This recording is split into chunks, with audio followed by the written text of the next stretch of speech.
In today's video, I'm going to teach you how to make a button take you to a section of the same page on Tilda.cc.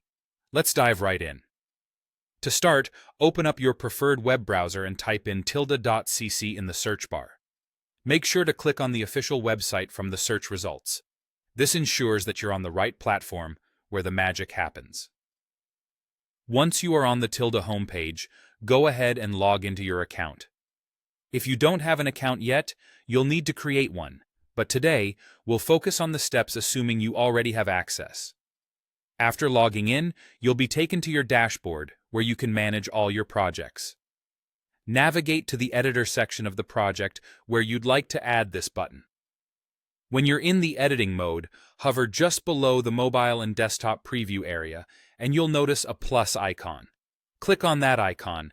This is your gateway to adding new elements to your page. Upon clicking the plus icon, you'll see a left sidebar appear. This sidebar lists all the available elements you can add to your page. What you want to look for is the button element. Scroll through the list, or use the search function if there is one, to find a button style that appeals to you.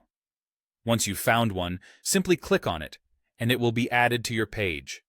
After you've added the button, click directly on it to open up its settings. Here, we can start to configure what this button will do.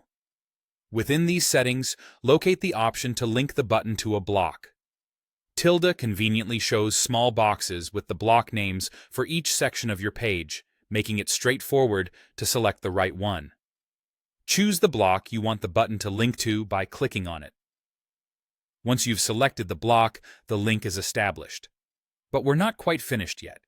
You can customize your button further by editing its caption. If you'd like, delve into the button style settings to tweak the text color, background color, border color, or even the border width and radius to get the exact look you desire. After you're satisfied with your button's style and function, don't forget to hit the Save button.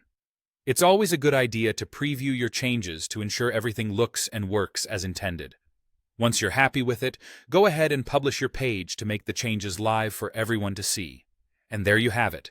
You've successfully set up a button that links to another section of the same page on Tilda.cc.